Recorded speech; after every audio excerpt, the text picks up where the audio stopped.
Hi.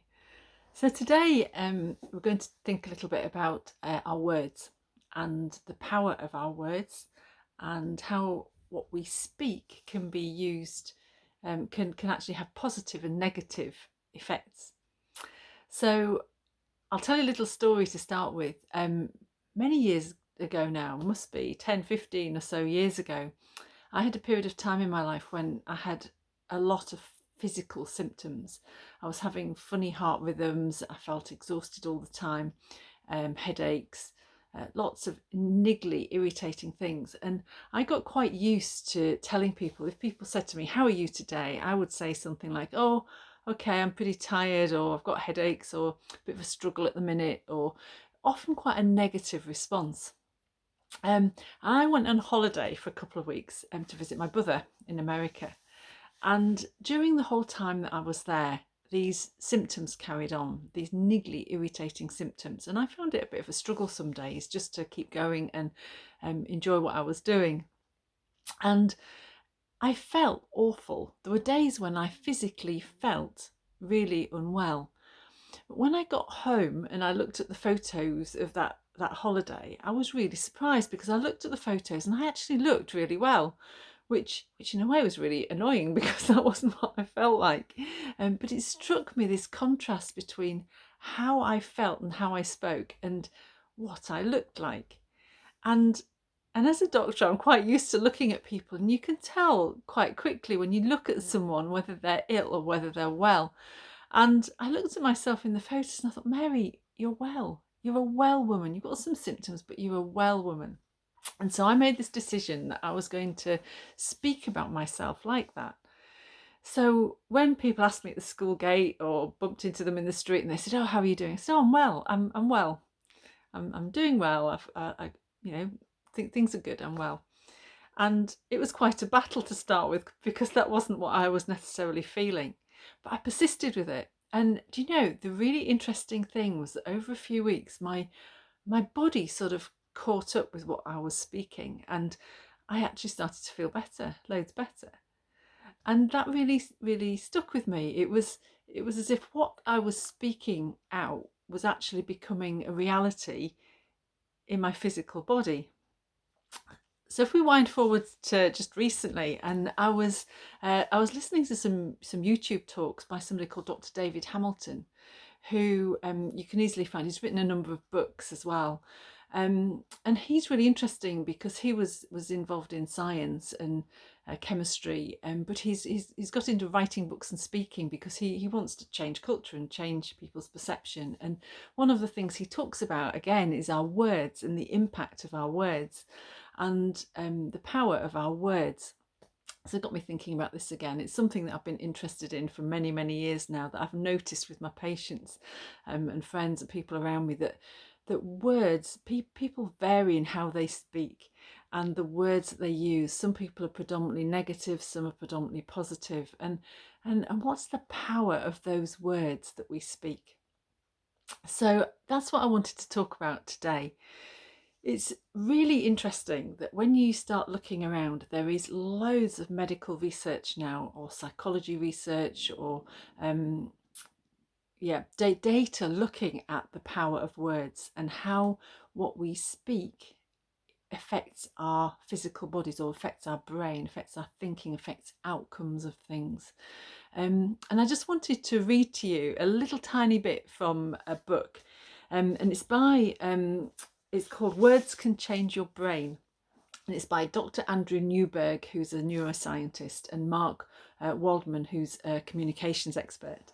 And they say a single word has the power to influence the expression of genes that regulate physical and emotional stress. So, what we're speaking can influence the expression of our genes. It's amazing, isn't it? And that by holding a positive and optimistic thought or word in your mind stimulates your frontal lobe, which is the front part of the brain, um, and increases the activity in that area. And that area includes specific language centres that connect directly with our motor part of our brain. So motor is movement, what we actually physically do. Um, in terms of moving us into action. So positive thoughts move us into positive physical action in our bodies. And that constant positive thoughts and speech changes our self-perception and our perception of the world around us. So actually, a bit like me saying that I was a well woman, that changed my perception of myself. I saw myself as a well woman instead of an ill woman. And that changed my perception of my reality around me, the world around me. Things looked different, looked more positive. I felt more able to do things because I now saw myself as being well. So words that we speak have a physical effect on our bodies. And I think back over patients that I've seen over the years, and I notice what people say. And I can remember one lady who sat in my consulting room and in the course of 10 minutes said, I'm so stupid, I'm so stupid. She said it, I counted 6 times in the course of what she was explaining to me. And I actually talked to her about that and said, look, I don't know if you noticed that you're saying this all the time, but maybe it's good to think about that. Maybe it's good to change that. And that will have a positive impact on how you see yourself and actually physically just in how your body, how your genes express themselves if you change the words that you're speaking out about yourself. And it's not just our thinking, it's our physical bodies as well. And our physical bodies can be affected by the words that we're speaking. So, when we have an illness or when we have eczema flares up, or I don't know, back pain gets worse, maybe it's really important what we actually say about that, what we speak about ourselves, what we say to our cells of our bodies and our genes and our whole body is all connected together. What we actually are saying really, really matters. It's very interesting. I was just looking up something about this, and this thing popped up on the screen about IKEA. And apparently in 2018, IKEA did this sort of trial in their stores, in one of their stores, with 2 plants. And they had these plants in controlled environments, so they had the same light, the same water, the same warmth, and they were sort of surrounded by perspex, I think it was. And for one plant, they had positive messages spoken to that plant. So affirmation, positive things about the plant. The other plant was bullied, and they had people sending in on social media and recording bullying comments to the other plant. And they did this for 30 days. So these words were sent into to the plant through I don't know how they did it, through speakers. And for 30 days, these 2 plants had these different things happening. And at the end of those 30 days, the plant that had been bullied was withered and unhealthy. And the plant that had been built up and encouraged and affirmed was doing really, really well. Isn't that amazing? And we hear about people saying about talking to your plants, don't we? So that they grow well. Well, then maybe there's more to that than we actually think. And our words that carry a frequency of sound, that frequency has an impact on the substance that we're speaking about, be it the plant or our bodies or flowers or trees or whatever. So maybe we should be starting to think differently about these kind of things and doing a bit of research and seeing what's out there, because actually there is evidence that what we speak affects plants and affects trees. So how much more, our bodies, our physical bodies as well. I know that a lot of truth about these things comes from the Bible. And it's fascinating that the book of Proverbs in the Bible, which is actually wisdom proverbs, so they're the Proverbs of King Solomon, who was one of the kings of Israel, and he was a really, really wise man, and there's this book called Proverbs that has lots and lots of wise sayings in it. And I thought I'd just read you a few of them because they're spot on. I mean, they're written for all these years ago, before Jesus, but they're spot on for this subject that's now being evidenced scientifically. So if we look at Proverbs 4, chapter 4, it says, Wisdom of King Solomon, listen closely to my words, for they are life to those who find them, and health to a man's whole body.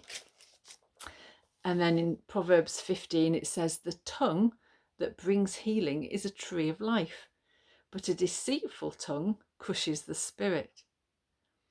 And in Proverbs 16, pleasant words are a honeycomb, sweet to the soul and healing to the bones. And then in Proverbs 18, the tongue has the power of life and death. Interesting, isn't it? That's all there. And actually, this is the same thing with the IKEA plant, or with my patients, or these books, or what Dr. Hamilton's saying as well, the power of the words we speak. So I think it's really good to start to notice what we're saying, to just take time to think about it. Notice the words that are coming out of our mouths. Are they predominantly positive or are they negative? Especially, to start with, about ourselves. How do we speak about ourselves? How do we think about ourselves? What are the words we use when we're describing ourselves? Might be good to ask a friend how you come across. What am I like when I'm speaking about myself? And we can start to change that. We can choose to change that to positive words and see what happens. Maybe we could start to do that about an illness that we have, or a physical symptom in our body. We could change how we talk about it. I described myself as a well woman, even though I didn't feel like a well woman. And one thing that I do each day in the morning is just speak out loud some things about myself. So, for example, I'm a unique, special, very loved child of God. And I will make a positive difference where I go today to people and situations. And that takes just a few seconds, but that can set the course of the day, and how I think and how I speak for the rest of the day. And then thinking about other people, how we speak about other people. It's a bit like those two plants in IKEA. How are we going to speak about the people that we're in contact with today? Shall we speak positive or negative? And it's something that I've tried to do with my patients, to speak really positive things, help them to speak positive things, because I think that has a really big impact on their well-being and their health. So think about it, do a bit of research, see what's out there, let your mind be stretched a little bit, and start to notice what you're saying. And maybe a good practical take-home tip to start with is just a bit like I do at the start of the day.